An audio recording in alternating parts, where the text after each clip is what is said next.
ಅಲ್ಲಿಗೆ ದರೋಡೆಕೋರರಿಂದ ಇವರು ಕೊಲ್ಲಲ್ಪಟ್ಟರು. ಯಾರು? ಆನೆ ಮಾವುತ ನಾರಾಯಣ ಮತ್ತು ಯಮುನಾ. ಇದು ಜಾಗಕ್ಕೋಸ್ಕರ ಆದಂಥ ಮರ್ಡರ್ ಅನ್ನುವಂಥದ್ದು ನಿಮ್ಮ ಪ್ರಕಾರ ಶುದ್ಧ ಸುಳ್ಳು. ಅದನ್ನು ಕಟ್ಟಲಿಕ್ಕೆ ಹೋದ್ರು, ಅದು ತನಿಖೆ ಆಯಿತು. ಈಗ SIT ಮುಂದೆಗೆ ಅದು ತನಿಖೆ ಕೊಟ್ಟಿದ್ದಾರೆ. ಈಗ SIT ಮುಂದೆಗೆ ತನಿಖೆ ಕೊಡುವಾಗಲೂ ನಾನು ನಾವು 1 ವರ್ಷದ ಹಿಂದೆ ಈ ನಾರಾಯಣ ಮಗನಿಗೆ ಹೇಳಿದೆ, ನೀವು ಬೆಳ್ತಂಗಡಿಯ ಒಬ್ಬ ವಕೀಲರನ್ನು ಇಟ್ಕೊಂಡು ಕೋರ್ಟಲ್ಲಿ ರಿಪೋರ್ಟ್ ಹಾಕಿದ್ದಾರೆ, ಅದನ್ನು ಕ್ವಶನ್ ಮಾಡಿ ಒಂದು ಅಪ್ಲಿಕೇಶನ್ ಹಾಕಿ ಅದನ್ನು ಕ್ವಶನ್. ಇದು ಪತ್ತೆಯಾಗದ ಪ್ರಕರಣ ಅಂತ ರಿಪೋರ್ಟ್ ಹಾಕಿದ್ದಾರೆ, ಮುಚ್ಚಿಬಿಟ್ಟಿದ್ದಾರೆ. ನೀವು ಅದನ್ನು ಓಪನ್ ಮಾಡಿಸಿ. ನಿಮ್ಗೆ ಅನ್ಸುತ್ತಾ ಈ ಎಲ್ಲ ಕೇಸ್ಗಳು ರೀಇನ್ವೆಸ್ಟಿಗೇಷನ್ ರಿಪೋರ್ಟ್ ಹಾಕಿದ ಕೇಸ್ಗಳನ್ನು ರೀಓಪನ್ ಮಾಡ್ಲಿಕ್ಕಾಗತ್ತೆ? ಆ ಕೇಸನ್ನು ರೀಓಪನ್ ಮಾಡ್ಲಿಕ್ಕಾಗತ್ತೆ. ನೀವು ಪದ್ಮಲತಾ ಕೇಸನ್ನು ಬೇಕಾದ್ರೆ ರೀಓಪನ್ ಮಾಡ್ಬೋದು. ಪದ್ಮಲತಾ ಮಾಡ್ಬೋದು. ಆದರೆ ಪದ್ಮಲತಾ ಫೈಲ್ ಸಿಗುವುದು ಕಷ್ಟ. ನಿಮಗೆ ಸಿಕ್ಕಿದ್ರು ಮಾಡ್ಬೋದು. ಅದು ಕೋರ್ಟಲ್ಲಿ ಇಲ್ಲ. ಪದ್ಮಲತಾ ಕೋರ್ಟಲ್ಲಿ ಇಲ್ಲ, ತಹಸೀಲ್ದಾರ್ ಆಫೀಸಲ್ಲಿ ಇರೋದು. ಹೌದು, ರಿಪೋರ್ಟ್ ಅಲ್ಲೇ ಹಾಕಿದ್ದಾರೆ, ಅಲ್ಲಿ ಹಾಕಿರೋದು. ಇದು ಕೋರ್ಟಲ್ಲಿ ಇದೆ ರಿಪೋರ್ಟ್ ಕಾಪಿ. ಇದನ್ನು ಆಗಲ್ಲ. ವೇದವಲ್ಲಿದ್ದು ಕನ್ವಿಕ್ಟ್ ಅವರು ಶಿಕ್ಷೆ ಇದು ಟ್ರಯಲ್ ಮುಗಿದಿದ್ದಲ್ಲ ಕೇಸು. ವೇದವಲ್ಲಿದಾಗಲ್ಲ. ಮಾವುತನ ಕೇಸು ರೀಓಪನ್ ಆಗುತ್ತೆ. ಗಣೇಶನೇ ಕೋರ್ಟಲ್ಲಿ ಒಂದು ಅಪ್ಲಿಕೇಶನ್ ಹಾಕಿ ಅದನ್ನು ರೀಓಪನ್ ಮಾಡಬೇಕು, ಆರ್ಡರ್ ಮಾಡಲಿಕ್ಕೆ. SITಗೆ ಬಂದು ಕಂಪ್ಲೇಂಟ್ ಕೊಟ್ಟಿದ್ದಾರೆ. ಈಗ ಅವರು SIT ಅವರು ಮಾಡಲ್ಲ. ಅವರು ನೀವು ಕೋರ್ಟಿಗೆ ಹೋಗಿ ಅಂತ ಹೇಳಿ ಮರು ತನಿಖೆ ಮಾಡಿ ಅಂತ ಹೇಳ್ತಿದ್ದಾರೆ. ಇವರು ಮರು ತನಿಖೆ ಮಾಡ್ಲಿಕ್ಕೆ ಆಗೋದು. ಆಲ್ರೆಡಿ ತನಿಖೆ ಆದ ಕೇಸು. ನೀವು ತನಿಖೆ ಆಗದ ಕೇಸುಗಳಿದ್ದರೆ SIT ಅವರು ಮಾಡ್ತಾರೆ. ತನಿಖೆ ಆಗದ ಕೇಸುಗಳಿದ್ರೆ SIT ಅವರು ತನಿಖೆ ಮಾಡ್ತಾರೆ. ಈಗ SIT ಅವರು ಈ ಕಂಪ್ಲೇಂಟ್ ಅನ್ನು ತಗೊಂಡಿದ್ದಾರೆ. ನಿಮ್ಗೆ ಅನ್ಸುತ್ತಾ ಕಂಪ್ಲೇಂಟ್ ಅನ್ನು ತಗೊಳ್ಬಾರ್ದು, ತನಿಖೆ ಆಗ್ಬೇಕು ಅಂತ ಅನ್ಸುತ್ತಾ? ಇವೆಲ್ಲ ಮರು ತನಿಖೆ ಆದ್ರೆ ಈಗ ಅಲ್ಲಿ ಮೈಸೂರು ಜೈಲಿದ್ದವ್ರನ್ನೇ ಕರ್ಕೊಂಡು ಬರ್ಬೇಕಷ್ಟೇ. ಆಯ್ತಾ? ನೋಡಿ, ಅದೇ ಸಂದರ್ಭದಲ್ಲಿ ಸಂತೋಷ್ ಅವರನ್ನು ಆ ಕೇಸಲ್ಲಿ ಫಿಕ್ಸ್ ಮಾಡಿಸ್ಲಿಕ್ಕೆ ನೋಡಿದ್ರು ಅಂತ ಒಂದು ಆರೋಪ ಬಂತು, ಗೊತ್ತಾ? ಸೌಜನ್ಯ ಕೇಸಿನ ಆರೋಪಿಯನ್ನು ಈ ಕೇಸಲ್ಲಿ ಫಿಕ್ಸ್ ಮಾಡ್ಲಿಕ್ಕೆ ನೋಡಿದ್ರು. ಯಾವ ಕೇಸಲ್ಲಿ? ನಾರಾಯಣ ಯಮುನಾ ಕೇಸಲ್ಲಿ ಅಂತ ಹೇಳಿ. ಅದು ಏನಂತ ಹೇಳಿದ್ರೆ, ಸೌಜನ್ಯ ಕೇಸಿಗೂ ನಾರಾಯಣ ಯಮುನಾ ಕೇಸಿಗೂ 20 ದಿವಸ ಡಿಸ್ಟೆನ್ಸ್ ಇರೋದು. ಇದರಲ್ಲಿ ಆರೋಪಿ ಸಿಕ್ಕಿದ್ದಾನೆ, ಅದರಲ್ಲಿ ಆರೋಪಿ ಸಿಗಲಿಲ್ಲ. ಅದಕ್ಕೆ ಇವನನ್ನು ಕೋರ್ಟಿಗೆ ಕರ್ಕೊಂಡು ಬಂದ ಸಂದರ್ಭದಲ್ಲಿ ಆ ಕೇಸಿನ ಕ್ರೈಮ್ ನಂಬರ್ ಹಾಕಿ ಇವನ ಬ್ಲಡ್ ಸ್ಯಾಂಪಲ್ ತೆಗೆದದ್ದು, ಅದು ಸಂತೋಷಿದ್ದು. ಅದನ್ನು FS ಅಲ್ಲಿ ಕಳಿಸಿದ್ದು. ಸಾಮಾನ್ಯವಾಗಿ ಮಾಡ್ತಾರೆ. ಸಾಮಾನ್ಯವಾಗಿ ಒಂದು ಪತ್ತೆಯಾದ ಪ್ರಕರಣ ಇದ್ದರೆ ಅದರ ಆರೋಪಿಯ ಬ್ಲಡ್ ಸ್ಯಾಂಪಲನ್ನು ಪತ್ತೆಯಾಗದ ಪ್ರಕರಣಕ್ಕೆ ಸಂಬಂಧಪಟ್ಟು ಸ್ಯಾಂಪಲ್ಗಳೊಟ್ಟಿಗೆ ಟ್ಯಾಲಿ ಮಾಡುವುದು ಮಾಡ್ತಾರೆ. ಹಾಗೆ ಮಾಡಿದರೆ FS ಅಲ್ಲಿ ಟ್ಯಾಲಿ ಬರಲಿಲ್ಲ, ಸಂತೋಷಗಳನ್ನು ಬಿಟ್ಟರು. ಈ ಕೇಸಿಗೆ ಅವನು ಟಚ್ ಮಾಡಲಿಲ್ಲ, ಮಾಡುವುದೂ ಇಲ್ಲ ಪೊಲೀಸ್ನವರು. ಯಾವ ಕೇಸಲ್ಲಾದರೂ ನಿಮಗೆ ಪೊಲೀಸರು ಈ ಸಣ್ಣ ಪುಟ್ಟ ಕಲ್ಲು ತೂರಾಟ ಅಂಥ ಕೇಸಲ್ಲಿ ಇನ್ನೋಸೆಂಟ್ಗಳನ್ನು ಕೂಡಿ ಹಾಕ್ತಾರೆ ಅಂತ ಬಿಟ್ಟರೆ, ಮರ್ಡರ್ ಕೇಸು ಅಂತಹ ಲೈಫ್ ಕನ್ವಿಷನ್ ಇರುವಂಥ ಪ್ರಕರಣಗಳಲ್ಲಿ ಇನ್ನೋಸೆಂಟ್ಗಳನ್ನು ಫಿಕ್ಸ್ ಮಾಡ್ತಾರೆ ಅನ್ನೋದನ್ನು ನಂಬಲಿಕ್ಕೆ ಆಗೋದಿಲ್ಲ. ಹಾಗಾದರೆ ಮಾಡಲಿಲ್ಲ ಅಂತ ಇದ್ವಾ? ಮಾಡಿದ್ದು ಇದೆ. ಅದು ತಪ್ಪು ತನಿಖೆಯಲ್ಲಿ ತಪ್ಪಾಗಿರೋದು, ಒತ್ತಡಗಳು ಬರೋದು ಎಲ್ಲ. ಚಿಕ್ಕಮಗಳೂರಿನ ಅರುಣಾ ಕೇಸು ಹಾಗೆ ಆಯಿತು. ಗಂಡನ ಮೇಲೆ ಚಾರ್ಜ್ ಶೀಟ್ ಮಾಡಿದರು. COD ಅವರು ತನಿಖೆ ಮಾಡಿ, ಡಾಕ್ಟರ್ ಮಂಜುನಾಥ್ ಅಂತೇಳಿ. ಅದ ನಂತರ ಒರಿಜಿನಲ್ ಆರೋಪಿಗಳು ಸಿಕ್ಕಿದ್ರು.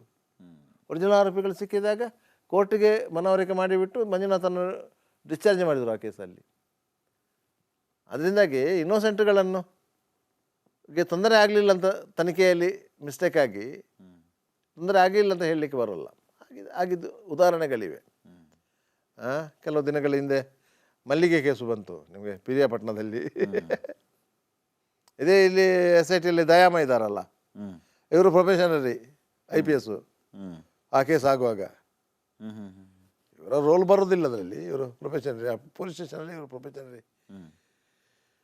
ಈಗ ಇವನ್ನೆಲ್ಲ ನೋಡಿದಾಗ ಈಗ ನೀವು 3 ಪ್ರಕರಣಗಳ ಬಗ್ಗೆ ಏನು ನಡೆದಿತ್ತು ಅನ್ನೋದ್ರ ಬಗ್ಗೆ ಹೇಳಿದ್ರಿ. ವೇದವಲ್ಲಿ ಪ್ರಕರಣ ಆಗಿರ್ಬೋದು, ಪದ್ಮಲತಾ ಪ್ರಕರಣ ಆಗಿರ್ಬೋದು, ಈಗ ಈ ಆನೆ ಮಾವುತನ ಪ್ರಕರಣ ಆಗಿರ್ಬೋದು. ಸೊ ಎಲ್ಲ ಪ್ರಕರಣಗಳಲ್ಲಿ ಸುಖಾಸುಮ್ಮನೆ ಸುತ್ತಿ ಬಳಸಿ ಕ್ಷೇತ್ರವನ್ನು ಟಾರ್ಗೆಟ್ ಮಾಡುವಂತಹ ವ್ಯವಸ್ಥಿತ ಪ್ರಯತ್ನ ಈ ಷಡ್ಯಂತ್ರ ಮಾಡೋರಿಂದ ಆಯಿತು ಖಂಡಿತ. ಅನ್ನುವಂಥ ವಿಚಾರಕ್ಕೆ ನೀವು ಕನ್ಕ್ಲೂಷನ್ ಬರ್ತಾ ಇದ್ದೀರಿ. ಮೊದಲಾದರೆ ಈ 3 ಪ್ರಕರಣಗಳಲ್ಲಿ ಹ್ಮ್. ವೇದವಲ್ಲಿ, ಪದ್ಮಲತಾ, ಪದ್ಮಲತಾ, ಆನೆ ಮಾವುತ. ಆನೆ ಮಾತು ಒಂದು ಇತ್ತೀಚೆಗೆ ಬಂತು. ಈ ಆ 2 ಪ್ರಕರಣದಲ್ಲಿ ಕಮ್ಯುನಿಸ್ಟ್ನವರು ಇದ್ದರು. ಹ್ಮ್. ಸೌಜನ್ಯದಲ್ಲಿ ಪ್ರಕರಣದಲ್ಲಿ ಮಹೇಶ್ ಶೆಟ್ಟಿ ತಿಮ್ಮರೋಡಿ ಆ್ಯಂಡ್ ಗ್ಯಾಂಗ್ ಮತ್ತು ಕಮ್ಯುನಿಸ್ಟ್ ಗ್ಯಾಂಗ್ ಇತ್ತು. ಹ್ಮ್. ಈಗ ಆ 2 ಗ್ಯಾಂಗು ಈಗ ಪುನಃ ಆನೆ ಮಾತನ ಹ್ಮ್. ಕೇಸಿನ ಹಿಂದೆ ಇದೆ. ಹ್ಮ್. ಆಯಿತಾ? ಅದರಿಂದಾಗಿ ಇದು ಕಮ್ಯುನಿಸ್ಟು ಮತ್ತು ಇವರು ಒಟ್ಟಿಗೆ ಸೇರಿ ಮಾಡಿಕೊಳ್ತಿರುವಂಥ ಷಡ್ಯಂತ್ರ. ಅಲ್ಲಿಗೆ ದರೋಡೆಕೋರರಿಂದ ಇವರು ಕೊಲ್ಲಲ್ಪಟ್ರು. ಯಾರು? ಆನೆ ಮಾವುತ ನಾರಾಯಣ ಮತ್ತು ಯಮುನಾ. ಇದು ಜಾಗಕ್ಕೋಸ್ಕರ ಆದಂಥ ಮರ್ಡರ್ ಅನ್ನುವಂಥದ್ದು ನಿಮ್ಮ ಪ್ರಕಾರ ಶುದ್ಧ ಸುಳ್ಳು. ಅದನ್ನು ಕಟ್ಟಲಿಕ್ಕೆ ಹೋದರು, ಅದು ತನಿಖೆ ಆಯಿತು. ಈಗ SIT ಮುಂದೆಗೆ ಅದು ತನಿಖೆ ಕೊಟ್ಟಿದ್ದಾರೆ.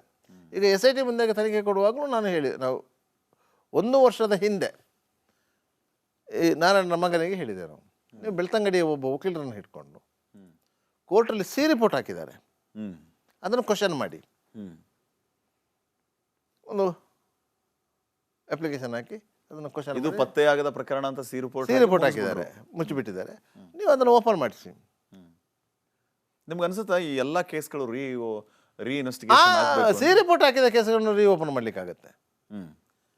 ಆ ಕೇಸನ್ನು ರೀಓಪನ್ ಮಾಡ್ಲಿಕ್ಕಾಗತ್ತೆ. ನೀವು ಪದ್ಮಲತಾ ಕೇಸನ್ನು ಬೇಕಾದ್ರೆ ರೀಓಪನ್ ಮಾಡ್ಬೋದು. ಪದ್ಮಲತಾ ಮಾಡ್ಬೋದು. ಆದರೆ ಪದ್ಮಲತಾ ಫೈಲ್ ಸಿಗುವುದು ಕಷ್ಟ. ನಿಮಗೆ ಸಿಕ್ಕಿದ್ರು ಮಾಡ್ಬೋದು. ಅದು ಕೋರ್ಟಲ್ಲಿ ಇಲ್ಲ. ಪದ್ಮಲತಾ ಕೋರ್ಟಲ್ಲಿ ಇಲ್ಲ, ತಹಸೀಲ್ದಾರ್ ಆಫೀಸಲ್ಲಿ ಇರೋದು. ಹೌದು, ಸಿ ರಿಪೋರ್ಟ್ ಅಲ್ಲೇ ಹಾಕಿದ್ದಾರೆ, ಅಲ್ಲಿ ಹಾಕಿರೋದು. ಇದು ಕೋರ್ಟಲ್ಲಿ ಇದೆ ಸಿ ರಿಪೋರ್ಟ್ ಕಾಪಿ. ಇದನ್ನು ಆಗಲ್ಲ. ವೇದವಲ್ಲಿದ್ದು ಕನ್ವಿಕ್ಟ್ ಅವರು ಶಿಕ್ಷೆ ಇದು ಟ್ರಯಲ್ ಮುಗಿದಿದ್ದಲ್ಲ ಕೇಸು. ವೇದವಲ್ಲಿದಾಗಲ್ಲ. ಮಾವುತನ ಕೇಸು ರೀಓಪನ್ ಆಗುತ್ತೆ. ಗಣೇಶನೇ ಕೋರ್ಟಲ್ಲಿ ಒಂದು ಅಪ್ಲಿಕೇಶನ್ ಹಾಕಿ ಅದನ್ನು ರೀಓಪನ್ ಮಾಡಬೇಕು, ಆರ್ಡರ್ ಮಾಡಲಿಕ್ಕೆ. SITಗೆ ಬಂದು ಕಂಪ್ಲೇಂಟ್ ಕೊಟ್ಟಿದ್ದಾರೆ. ಈಗ ಅವರು SIT ಅವರು ಮಾಡಲ್ಲ. ಅವರು ನೀವು ಕೋರ್ಟಿಗೆ ಹೋಗಿ ಅಂತ ಹೇಳ್ತಾರೆ, ಮರು ತನಿಖೆ ಮಾಡಿ ಅಂತ ಹೇಳ್ತಿದ್ದಾರೆ. ಇವರು ಮರು ತನಿಖೆ ಮಾಡ್ಲಿಕ್ಕೆ ಆಗೋದು. ಆಲ್ರೆಡಿ ತನಿಖೆ ಆದ ಕೇಸು. ನೀವು ತನಿಖೆ ಆಗದ ಕೇಸುಗಳಿದ್ದರೆ SIT ಅವರು ಮಾಡ್ತಾರೆ. ತನಿಖೆ ಆಗದ ಕೇಸುಗಳಿದ್ದರೆ SIT ಅವರು ತನಿಖೆ ಮಾಡ್ತಾರೆ. ಈಗ SIT ಅವರು ಈ ಕಂಪ್ಲೇಂಟನ್ನು ತಗೊಂಡಿದ್ದಾರೆ. ನಿಮ್ಗೆ ಅನ್ಸುತ್ತಾ ಕಂಪ್ಲೇಂಟ್ ಅನ್ನು ತಗೊಳ್ಬಾರ್ದು, ತನಿಖೆ ಆಗ್ಬೇಕು ಅಂತ ಅನ್ಸುತ್ತಾ? ಇವೆಲ್ಲ ಮರು ತನಿಖೆ ಆದರೆ ಈಗ ಅಲ್ಲಿ ಮೈಸೂರು ಜೈಲಿದ್ದವ್ರನ್ನೇ ಕರ್ಕೊಂಡು ಬರ್ಬೇಕಷ್ಟೇ. ಆಯ್ತಾ? ನೋಡಿ, ಅದೇ ಸಂದರ್ಭದಲ್ಲಿ ಸಂತೋಷ್ ಅವರನ್ನು ಆ ಕೇಸಲ್ಲಿ ಫಿಕ್ಸ್ ಮಾಡಿಸ್ಲಿಕ್ಕೆ ನೋಡಿದ್ರು ಅಂತ ಒಂದು ಆರೋಪ ಬಂತು, ಗೊತ್ತಾ? ಸೌಜನ್ಯ ಕೇಸಿನ ಆರೋಪಿಯನ್ನು ಈ ಕೇಸಲ್ಲಿ ಫಿಕ್ಸ್ ಮಾಡ್ಲಿಕ್ಕೆ ನೋಡಿದ್ರು. ಯಾವ ಕೇಸಲ್ಲಿ? ನಾರಾಯಣ ಯಮುನಾ ಕೇಸಲ್ಲಿ ಅಂತ ಹೇಳಿ. ಅದು ಏನಂತ ಹೇಳಿದ್ರೆ, ಸೌಜನ್ಯ ಕೇಸಿಗೂ ನಾರಾಯಣ ಯಮುನಾ ಕೇಸಿಗೂ 20 ದಿವಸದ ಡಿಸ್ಟೆನ್ಸ್ ಇರೋದು. ಇದರಲ್ಲಿ ಆರೋಪಿ ಸಿಕ್ಕಿದ್ದಾನೆ, ಅದರಲ್ಲಿ ಆರೋಪಿ ಸಿಗಲಿಲ್ಲ. ಅದಕ್ಕೆ ಇವನನ್ನು ಕೋರ್ಟಿಗೆ ಕರ್ಕೊಂಡು ಬಂದ ಸಂದರ್ಭದಲ್ಲಿ ಆ ಕೇಸಿನ ಕ್ರೈಮ್ ನಂಬರ್ ಹಾಕಿ ಇವನ ಬ್ಲಡ್ ಸ್ಯಾಂಪಲ್ ತೆಗೆದದ್ದು. ಅದು ಸಂತೋಷಿದ್ದು. ಅದನ್ನು FSL ಕಳಿಸಿದ್ದು. ಸಾಮಾನ್ಯವಾಗಿ ಮಾಡ್ತಾರೆ. ಸಾಮಾನ್ಯವಾಗಿ ಒಂದು ಪತ್ತೆಯಾದ ಪ್ರಕರಣ ಇದ್ದರೆ ಅದರ ಆರೋಪಿಯ ಬ್ಲಡ್ ಸ್ಯಾಂಪಲನ್ನು ಪತ್ತೆಯಾಗದ ಪ್ರಕರಣಕ್ಕೆ ಸಂಬಂಧಪಟ್ಟು ಸ್ಯಾಂಪಲ್ಗಳೊಟ್ಟಿಗೆ ಟ್ಯಾಲಿ ಮಾಡುವುದು ಮಾಡ್ತಾರೆ. ಹಾಗೆ ಮಾಡಿದರೆ FSL ಟ್ಯಾಲಿ ಬರಲಿಲ್ಲ, ಸಂತೋಷವನ್ನು ಬಿಟ್ಟರು. ಈ ಕೇಸಿಗೆ ಅವನು ಟಚ್ ಮಾಡಲಿಲ್ಲ, ಮಾಡುವುದೂ ಇಲ್ಲ ಪೊಲೀಸ್ನವರು. ಯಾವ ಕೇಸಲ್ಲಾದರೂ ನಿಮಗೆ ಪೊಲೀಸರು ಈ ಸಣ್ಣ ಪುಟ್ಟ ಕಲ್ಲು ತೂರಾಟ ಅಂಥ ಕೇಸಲ್ಲಿ ಇನ್ನೋಸೆಂಟ್ಗಳನ್ನು ಕೂಡಿ ಹಾಕ್ತಾರೆ ಅಂತ ಬಿಟ್ಟರೆ, ಮರ್ಡರ್ ಕೇಸು ಅಂತಹ ಲೈಫ್ ಕನ್ವಿಷನ್ ಇರುವಂಥ ಪ್ರಕರಣಗಳಲ್ಲಿ ಇನ್ನೋಸೆಂಟ್ಗಳನ್ನು ಫಿಕ್ಸ್ ಮಾಡ್ತಾರೆ ಅನ್ನೋದನ್ನು ನಂಬಲಿಕ್ಕೆ ಆಗೋದಿಲ್ಲ. ಹಾಗಾದರೆ ಮಾಡಲಿಲ್ಲ ಅಂತ ಇದ್ವಾ? ಮಾಡಿದ್ದು ಇದೆ. ಅದು ತಪ್ಪು ತನಿಖೆಯಲ್ಲಿ ತಪ್ಪಾಗಿರೋದು, ಒತ್ತಡಗಳು ಬರೋದು ಎಲ್ಲ. ಚಿಕ್ಕಮಗಳೂರಿನ ಅರುಣಾ ಕೇಸು ಹಾಗೆ ಆಯಿತು. ಗಂಡನ ಮೇಲೆ ಚಾರ್ಜ್ ಶೀಟ್ ಮಾಡಿದರು. COD ಅವರು ತನಿಖೆ ಮಾಡಿ, ಡಾಕ್ಟರ್ ಮಂಜುನಾಥ್ ಅಂತ ಹೇಳಿ. ಅದರ ನಂತರ ಒರಿಜಿನಲ್ ಆರೋಪಿಗಳು ಸಿಕ್ಕಿದ್ರು.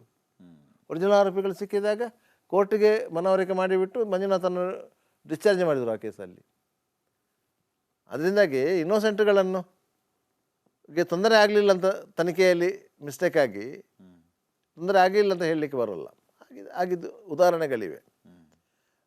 ಕೆಲವು ದಿನಗಳ ಹಿಂದೆ ಮಲ್ಲಿಗೆ ಕೇಸು ಬಂತು ನಿಮಗೆ ಪಿರಿಯಾಪಟ್ಟಣದಲ್ಲಿ. ಇದೇ ಇಲ್ಲಿ ಎಸ್ ಐ ಟಿಯಲ್ಲಿ ದಯಾಮ ಇದ್ದಾರಲ್ಲ, ಹ್ಮ್ ಇವರು ಪ್ರೊಫೆಷನರಿ IPS. ಹ್ಮ್ ಆ ಕೇಸ್ ಆಗುವಾಗ ಹ್ಮ್ ಹ್ಮ್ ಹ್ಮ್ ಇವರ ರೋಲ್ ಬರೋದಿಲ್ಲ ಅದರಲ್ಲಿ, ಇವರು ಪ್ರೊಫೆಷನರಿ, ಪೊಲೀಸ್ ಸ್ಟೇಷನಲ್ಲಿ ಇವರು ಪ್ರೊಫೆಷನರಿ. ಹ್ಮ್ So ಈಗ ಇವನ್ನೆಲ್ಲ ನೋಡಿದಾಗ ಈಗ ನೀವು ಮೂರು ಪ್ರಕರಣಗಳ ಬಗ್ಗೆ ಏನು ನಡೆದಿತ್ತು ಅನ್ನೋದ್ರ ಬಗ್ಗೆ ಹೇಳಿದ್ರಿ. ವೇದವಲ್ಲಿ ಪ್ರಕರಣ ಆಗಿರ್ಬೋದು, ಪದ್ಮಲತಾ ಪ್ರಕರಣ ಆಗಿರ್ಬೋದು, ಈಗ ಈ ಆನೆ ಮಾವುತನ ಪ್ರಕರಣ ಆಗಿರ್ಬೋದು. ಸೊ ಎಲ್ಲ ಪ್ರಕರಣಗಳಲ್ಲಿ ಸುಖಾಸುಮ್ಮನೆ ಸುತ್ತಿ ಬಳಸಿ ಕ್ಷೇತ್ರವನ್ನ ಟಾರ್ಗೆಟ್ ಮಾಡುವಂತಹ ವ್ಯವಸ್ಥಿತ ಪ್ರಯತ್ನ ಈ ಷಡ್ಯಂತ್ರ ಮಾಡೋರಿಂದ ಆಯಿತು ಖಂಡಿತ ಅನ್ನುವಂಥ ವಿಚಾರಕ್ಕೆ ನೀವು ಕನ್ಕ್ಲೂಷನ್ ಬರ್ತಾ ಇದ್ದೀರಿ. ಮೊದಲಾದರೆ ಈ ಮೂರು ಪ್ರಕರಣಗಳಲ್ಲಿ ಹ್ಮ್ ವೇದವಲ್ಲಿ, ಪದ್ಮಲತಾ, ಆನೆ ಮಾವುತ. ಆನೆ ಮಾತು ಒಂದು ಇತ್ತೀಚೆಗೆ ಬಂತು. ಆ ಎರಡು ಪ್ರಕರಣದಲ್ಲಿ ಕಮ್ಯುನಿಸ್ಟ್ನವರು ಇದ್ದರು. ಹ್ಮ್ ಸೌಜನ್ಯದಲ್ಲಿ ಪ್ರಕರಣದಲ್ಲಿ ಮಹೇಶೆಟ್ಟಿ ತಿಮರೋಡಿ ಆ್ಯಂಡ್ ಗ್ಯಾಂಗ್ ಮತ್ತು ಕಮ್ಯುನಿಸ್ಟ್ ಗ್ಯಾಂಗ್ ಇತ್ತು. ಹ್ಮ್ ಈಗ ಆ ಎರಡೂ ಗ್ಯಾಂಗು ಈಗ ಪುನಃ ಆನೆ ಮಾತನ ಹ್ಮ್ ಕೇಸಿನ ಹಿಂದೆ ಇದೆ. ಹ್ಮ್ ಆಯಿತಾ? ಅದರಿಂದಾಗಿ ಇದು ಕಮ್ಯುನಿಸ್ಟು ಮತ್ತು ಇವರು ಒಟ್ಟಿಗೆ ಸೇರಿ ಮಾಡಿಕೊತಿರುವಂಥ ಷಡ್ಯಂತ್ರ. ಷಡ್ಯಂತ್ರ.